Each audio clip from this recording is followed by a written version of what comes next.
गोस्वामी तुलसीदास जी ने कहा है, रामचरितमानस ही नामा सुनत श्रवण पाइये विश्रामा। यानी रामचरितमानस का नाम सुनते ही कानों को शांति मिल जाती है। तो पाठ करने से कितना लाभ और कल्याण होता होगा। आइए आज रामचरितमानस पाठ की महिमा का चर्चा करते हैं। रामायण पाठ करने से 15 महाफल मिलते हैं।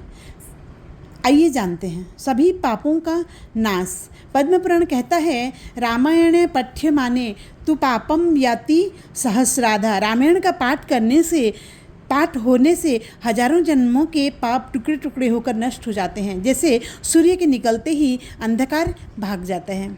दूसरा, पितृदोष से मुक्ति। गरुड़ पुराण के अनुसार जो व्यक्ति अपने पितरों के निमित्त रामायण पाठ कराता है, उसके 7 पीढ़ी के पितर तृप्त होकर मुक्त हो जाते हैं। सुंदरकांड का पाठ पितृदोष का निवारण के लिए रामबाण है।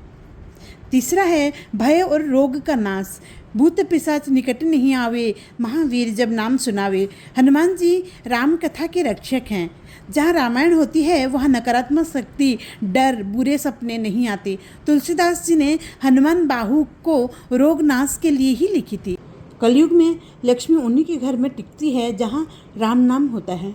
अयोध्या कांड का पाठ आर्थिक तंगी दूर करता है। लंका कांड का पाठ कोर्ट कचहरी में विजय दिलाता है। विभीषण ने राम की शरण ली तो रावण का राज छिन गया। जो राम का होता है समय उसका हो जाता है। सुख। सीताराम का विवाह आदर्श दाम्पत्य है। जिनके विवाह में विलंब हो उनको जानकी मंगल का पाठ करना शुभ होता है। रामायण पढ़ने, सुनने और सुनाने वाले के सब पाप नष्ट हो जाते हैं और वो सहज ही मोक्ष को जाता है। वास्तु दोष समाप्त।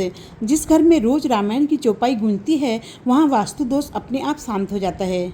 मंगल भवन अमंगल हारी। चौपाई से घर का अमंगल दूर होता है। राहु केतु से परेशान लोग अगर सावन में रामायण का पाठ करें तो काला सर्प का दोष का असर 90% तक कम हो जाता है। राम में भरत का प्रेम, लक्ष्मण का त्याग, हनुमान की सेवा। अयोध्या कांड पढ़ने से भाई भाई का मनमुटाव खत्म होता है। घर में रामायण रखते ही कलह बंद हो जाती है। नाम पहरू दिवस निशि ध्यान तुम्हारे का पाठ। जो राम नाम का पहरा लगाता है यमराज भी उसके पास नहीं आते। रामायण का पाठ करने वाले की अकाल मृत्यु नहीं होती। राम जी स्वयं रक्षा करते हैं। जिसके राम कथा का भरोसा कर लिया, राम जी कहते हैं कि उसकी चिंता अब मैं करूँगा। पढ़ना शुरू करना ऐसा है जैसे अंधेरे कमरे में दीपक जलाना। शुरू में लगेगा कि कुछ नहीं बदल रहा, पर धीरे धीरे पूरा जीवन प्रकाश से भर जाता है।